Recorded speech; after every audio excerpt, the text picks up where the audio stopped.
Hello, everyone. I would like to talk with you all a little bit about public transportation. In California, we have pretty good options for public transportation, especially here in Orange County with the Orange County Transport Authority.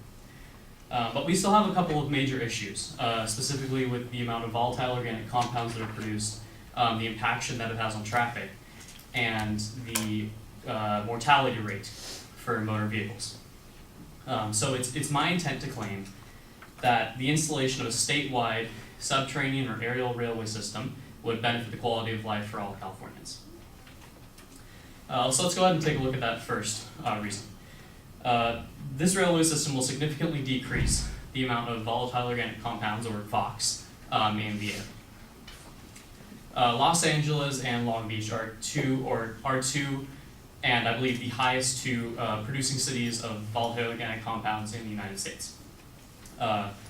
And according to the American Lung Association, California hosts 8 of the top 10 producing cities of ozone, as well as 6 of the highest long and short-term concentration of particulate matter in the United States as well. Some of the leading causes for this are the amount of motor vehicles that are driven in California. Los Angeles alone hosts, I believe, 300,000 plus people. And speaking of particulate matter concentrations, there are studies that show that they're lowered in cities after the opening of a railway system. Specifically, a study done by California State University, Berkeley, in conjunction with Brown University, shows that air particulate concentrations lower in a city by about 4% in a 10-kilometer radius after the opening of a railway system. And while 4% might not seem like that much, when you consider that there are, millions, if not hundreds of millions of particles in a cubic foot, 4% can actually be quite a lot. On to the second reason. Los Angeles traffic causes a lot of productivity issues for its victims. On average, people in Los Angeles lose about 128 hours a year per person to congestion of traffic. And Los Angeles actually ranked number 48 worst traffic-impacted cities in the world. According to INRIX, which didn't have an acronym, it was just the name of the place. Time spent in traffic also is very costly to those that are stuck in it. Approximately, on average, people lose $1,788 a year to congested traffic, sitting, waiting in traffic, burning gasoline and such. And so the final claim that I would like to state, the final supporting reason, would be that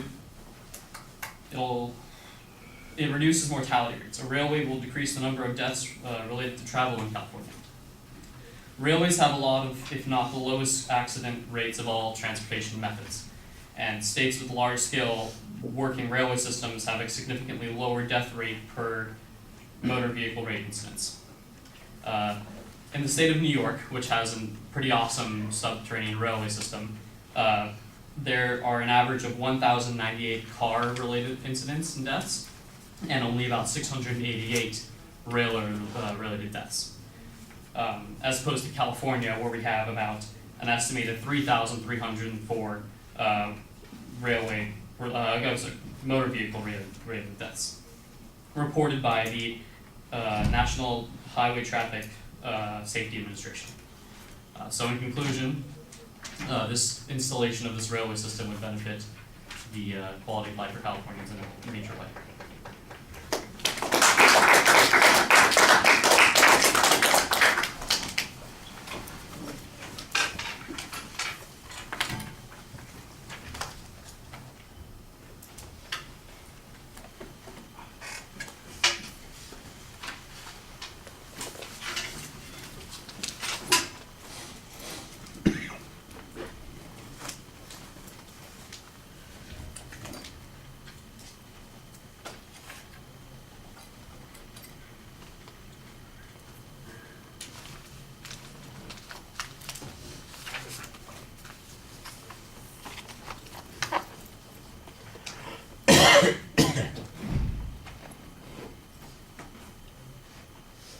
Well, at the beginning of the speech, the proposition is clearly stated. You have a big emphasis in the proposition about subterranean train situation, and I think that that's an interesting one. But it's not clear to me that the subterranean is the thing that fixes the problem that you're talking about. When you're talking about Vox on that first point, there's not really any explanation about why subterranean makes the difference. That seems like it's a presupposition on your part.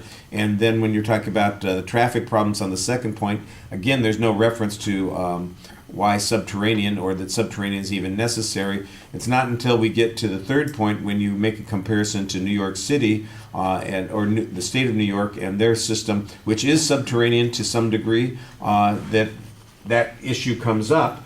And even then, in the context in which you're talking about it, it's not really relevant to those original points. It's just that's the kind of system that they happen to have. So I'm not sure that that's a necessary component in your argument. It may simply be that the argument is that a more extensive public transit or train system would be a way to address these kinds of issues and problems. The other thing that I think you're missing is the elephant in the room is the ability to do this.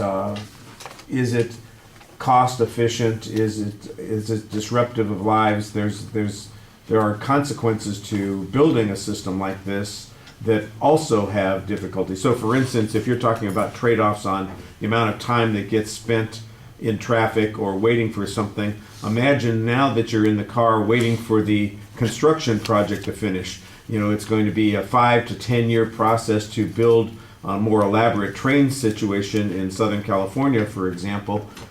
What's that going to do to traffic? Are we going to be able to trade off enough that we would get some benefit in the long run? Because if you add 10 minutes to everybody's commute because they have to wait for construction, it's more impacted, or there's barriers sometimes, or you have to go a different way because the construction's going on.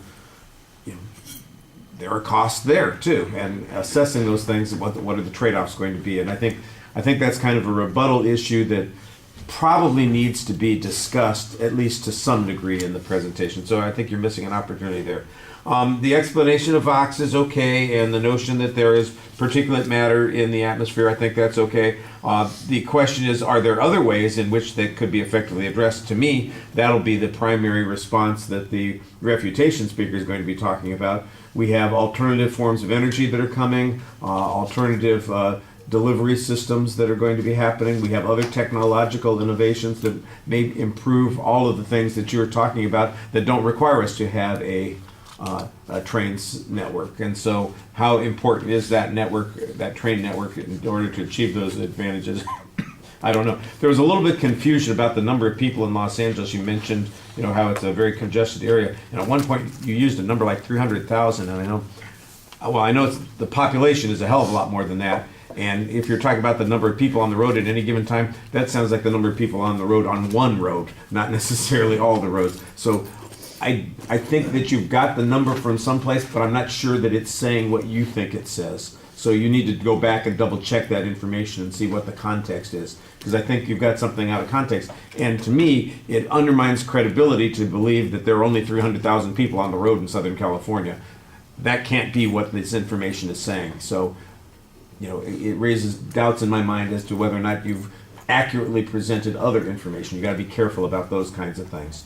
I'm not saying you made something up. I'm just saying I think you misused the information and maybe misunderstood what it was saying. So you want to get that right. You did a good job citing sources for most of the other pieces of information. I thought that was very good and consistent. That's probably one of the strong things about the speech. You also deliver it pretty effectively, so that's another strong point. So it's well organized. You cite the sources pretty efficiently. It's nicely delivered. The drawbacks, there's not really much of a preview, though, so I don't know what those points are going to be. In the body of the speech, I know what's coming, but at the beginning, I think it needs to be set up a little bit more. And like I said, I think there are some issues that don't get discussed that probably need to be discussed. All right, thank you.